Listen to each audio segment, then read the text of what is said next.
inside skirt steaks, not to be confused with flank steaks. That's an entirely different cut of meat. Not quite as tender, thicker, less fat. The first thing we're going to do is we're going to take these, we'll break them down into about 4-inch wide chunks. What this does is it helps you cut across the grain. We'll get to that in a little bit. Whenever you're done cooking, you break them down, cut across the grain. And second, it makes it so where it's more easily grilled and more easily marinated and everything else. So the first thing we're going to do is a knife trick, about 4-inch wide sections. Just cut these down. I'll get to what that is in a second. About 4 inches wide. And then same thing again. These are pretty thick, so we're going to have to do kind of a slow cook on them to get them up to temperature on the inside. Think of like a reverse sear. And then we'll do high heat to kind of get them all caramelized up and get them all really good. Alright, so what I have here is basically some vacuum saver containers, nice round, nice and tall. I take a Ziploc bag and I put it on the outside of it. I'll put it on the inside and tuck it down on the outside, so it makes it easy if I'm making rubs or if I'm putting marinades together with meats, things like that. I don't have to worry about my bag tipping over and dumping everything out. So it makes a nice easy place to put everything. Next, we cut up an onion. So this part is the root, kind of the flat little hairy part. This is just the edge of the onion. So what you want to do is cut the top of the onion off and then split it in half through the root. It's a quick way to do an onion. Because we're going to do a fine mince on these. You only need half of it, so put that aside. Then you're going to take off this outside layer.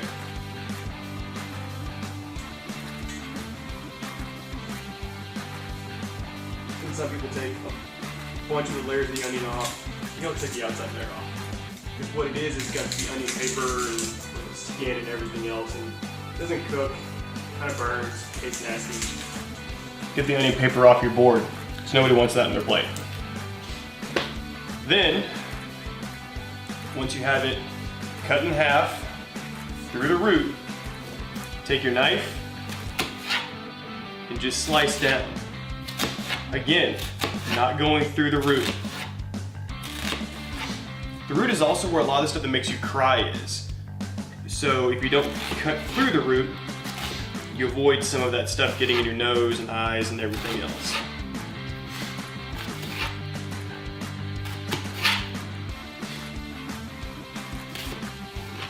So once you get into cutting through everything, it should look kind of like this. We've sliced through, but again, the root's still intact. Once you've done that, hold it on your board, keep your fingers out of the way, and just do a fine dice.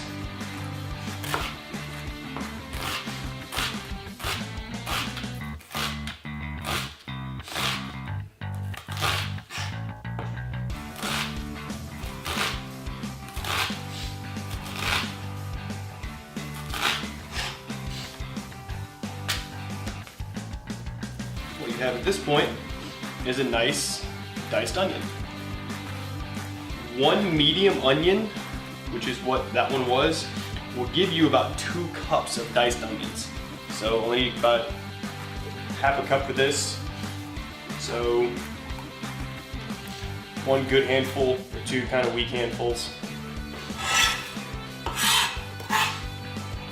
So the leftovers here on the opposite side of the board. Next, garlic, because garlic's a food group. You have about 2 tablespoons of minced garlic. Right in the bag with the rest of its friends. Then lime juice.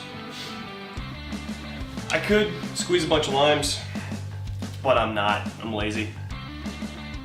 And the squeezed lime juice in the containers is just as good, because once you cook it, it's going to change the flavor anyway. It's not like you're putting it in a shot or directly onto something that's already been cooked, so you're not going to taste any flavor difference at all. A regular lime will give you about 2 tablespoons of lime juice. A tablespoon to 2 tablespoons. We're gonna put about 6 limes worth of juice in here, so that's about 10 to 12 tablespoons, about a half cup.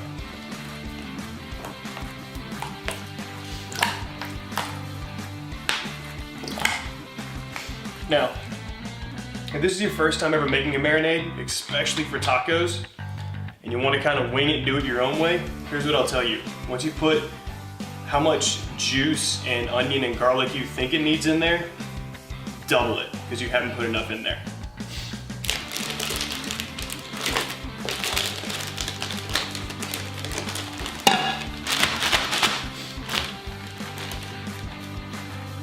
Pull this out.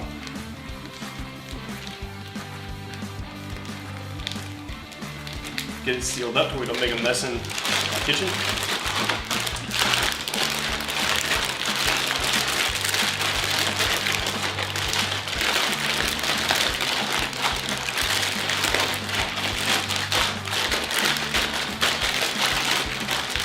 And just toss it around. This is going to go in the refrigerator for about an hour. What's going to happen is the lime juice is going to start breaking down the connective tissue. It's going to start breaking down the fat. And then to some extent, hi dogs, it's going to break down the meat a little bit. I think it's ceviche. Citrus will clean really fun dogs. Citrus will cook meat to a point. I think it's ceviche. So into the fridge for an hour. Going to kind of rotate the bag every 15-20 minutes. Seal it back when it's time to go on the grill.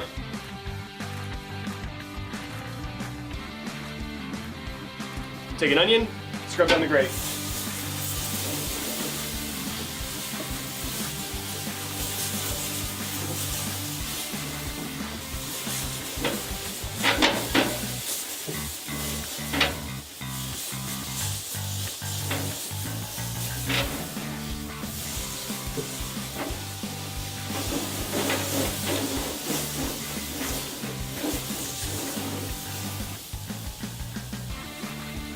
Take that off.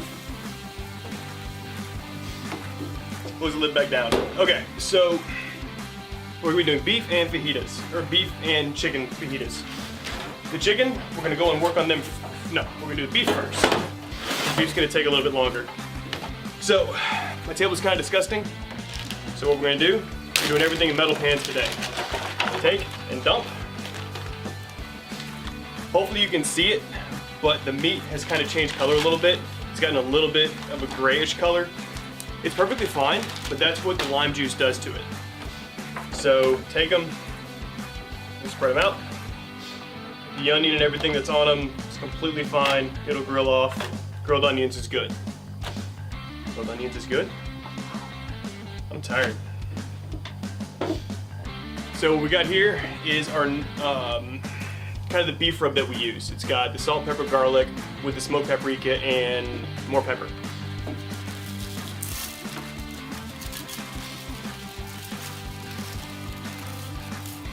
Cut everything liberally. As always, use one hand to be messy with. One hand stays dry for the shaker. Put it on.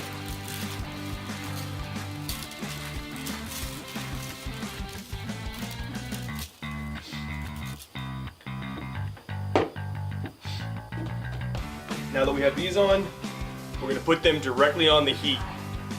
We'll let them go for about, I don't know, 6 or 8 minutes while we're getting the chicken and everything ready to go, because what needs to happen is these need to sear, and then you need to move them off to where they're on the cooler side of the grill. That way they can continue to kind of cook through and that heat breaks down the connective tissue that's in there, or what's left after the lime juice did its thing.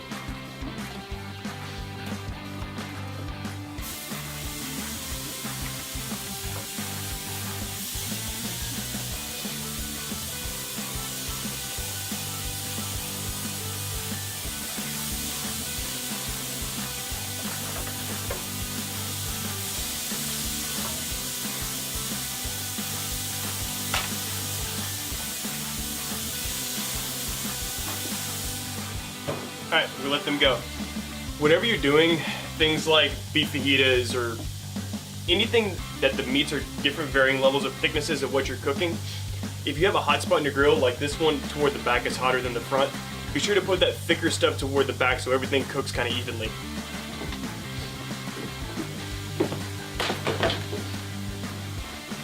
Now, onto the bird. So these are just the pre-packaged, pre-seasoned, everything else from HEB. There's nothing wrong with them at all. I like them. They're seasoned well. This is the chicken breast, so it's good.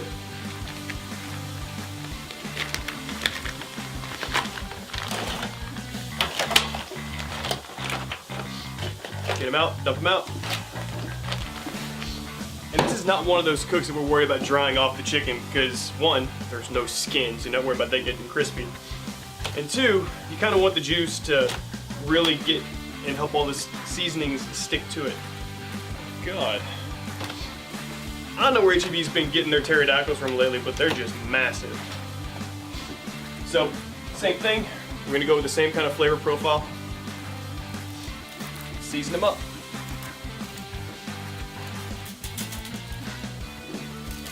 The chickens don't get the lime juice? We'll do it whenever we cook it. I didn't know. It wasn't rhetorical, it wasn't sarcastic. So normally what happens is whenever, and Evan asked, these do not get lime juice. Normally whenever I'm cooking fajitas, I put lime juice on everything. But these, since they're chicken breast, I'm not gonna lie to you, I decided not to do it. Season them up. They've been sitting in a lot of marinade anyway. And as we're cooking them, we'll shoot some lime juice on them. It'll all be good. With chicken breast, we're not worried about breaking down a bunch of connective tissue because there's not a lot of fat, there's not a lot of connective tissue, it's just meat. Alright, so we're gonna let, we will squirt some lime juice on them. Because, you know, it's out here. And these need to sit for about 5 or 6 more minutes while the beef and everything starts doing its thing.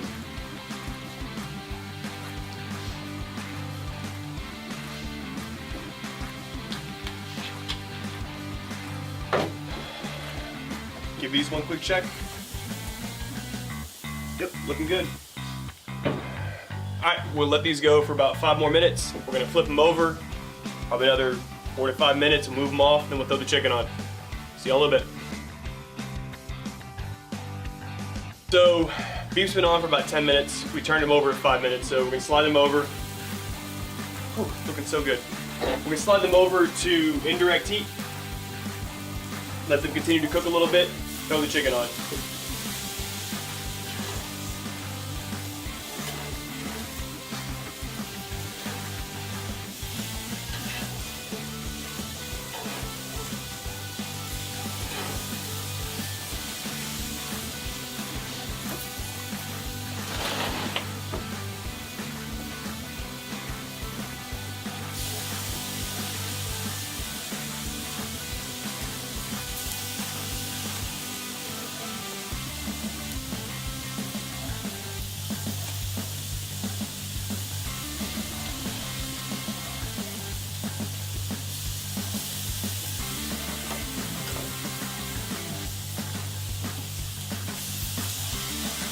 So like I said before, whenever you're doing chicken breast, you have the kind of flaky, feathery looking side and then the smooth side. You want to put the smooth side down first and let everything start cooking that way. What it does is it makes it to where things don't stick as bad. Good job of lime juice on everything.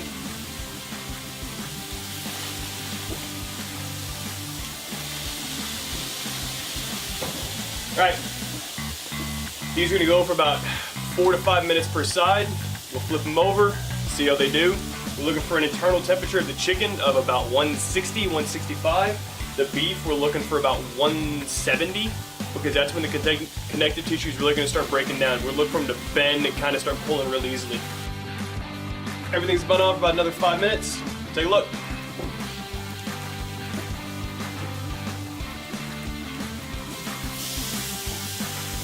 Good.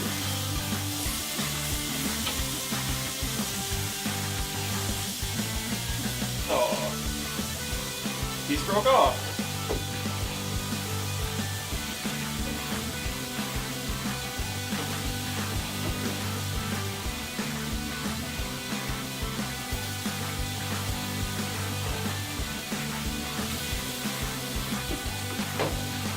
Another squirt of lime for everybody.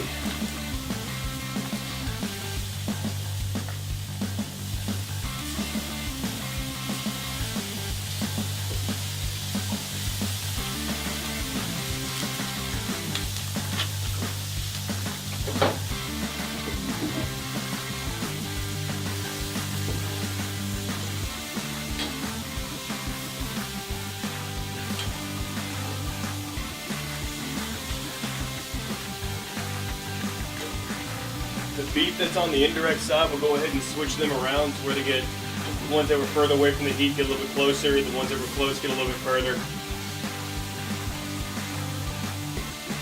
Let them continue to go and break all that stuff down. All this probably has another 8 or so minutes left. See you back.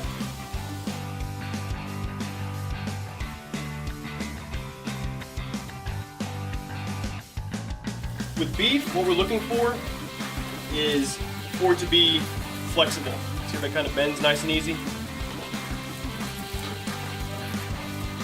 What's this flaky thing that you've been telling me about? Flaky, you see how the meat starts to pull apart? See how it's doing that? Okay. That's flaky.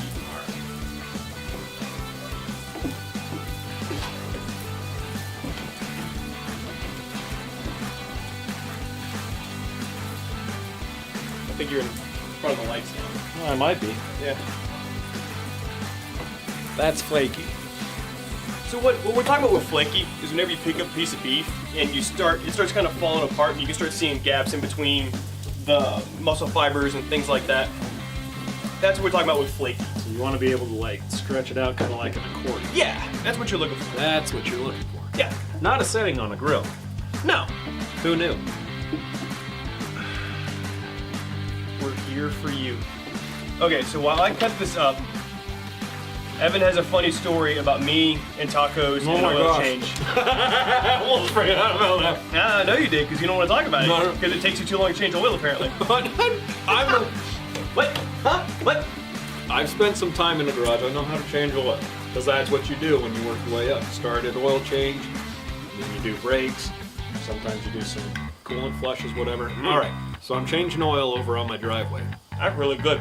I'm underneath and I see him roll up in his driveway because we're 2 houses apart. And I'm like, all right, I know we're doing tacos today. That's what we're looking for when it just kind of pulls apart. I need to get this thing done, but I've got plenty of time because he's not going to get done with tacos. It was my day to cook. It's always my day to cook. So I drop the oil out, drop the filter, put them back, start filling it up with oil, and he walks into my house with tacos. And I'm like, dude, what the heck? I mean, it seriously felt like 7 minutes. It was about 15. It was about 15, but I was only doing beef, so it went really fast. I'm like trying to get it in the, Drain pan? thank you. No, not drain pan, when I'm filling oil. Funnel? Thank you. Put it in the funnel and he rolls up. All right, let's eat. Dude. That's crazy. When I tell you that this guy splits himself like on Alice in Wonderland and he starts building stuff, it's crazy. Crazy to watch him walk. It worked. It's very nice. It's also crazy to watch me to walk and run, too.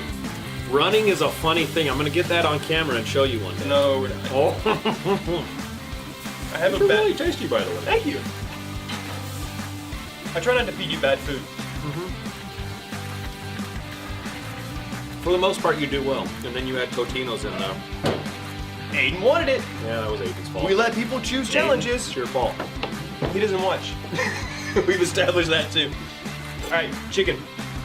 Before we get into the chicken, the beef has something on it that's it's not quite sweet, but it kind of rounds out the flavor of the sweetness. Does it taste like green apple?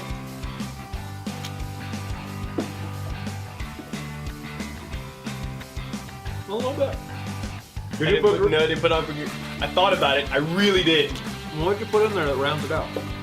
Just some lime juice whenever it cooks down like that. Really? Yeah.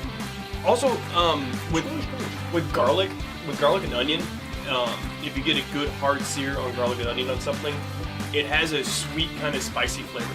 Because a lot of people don't understand with like garlic, whenever you're cooking it, it'll go through a couple different flavor changes. First, it's just garlic. It's just straight up garlic. Then it becomes spicy. That's whenever you have it where it's like roasted on pizzas or things like that. It kind of brings a different level of spice. Friday night pizza movie night. Right. Which we should probably do one night. We should. We'll think about doing pizzas. Oh, before I forget, in the comments, if there's something you want to see us cook or see us do or just whatever, let us know. Oh yeah, we're all in for that. And we're always on the comments too, because people are always responding to us. Chad and Nathan are blowing us up all the Yeah, time. Nathan's on there all the time. And Chad, too. I'm guessing he's a Midwesterner. Chad spent some time in Idaho Falls area, which I have family. A lot of family. You and your 18 sisters. Wait till you hear how many cousins I have. It's above 50. No, that doesn't suck. No, that chicken is wow. Alright. Okay, remember, always let your meat rest, but it's cold out here, and we don't feel like moving everything inside, so we didn't let it rest. We're just gonna cook or eat or whatever. So, until next time, Best whiskey's your favorite? best barbecue's the way you like it. Remember to share them both, and go to Ryan's house to eat. Cheers! Cheers. Later. Burn and learn, have fun. You can't go wrong if people are steadily coming over and eating it. I don't have a towel or anything. But I go for them off.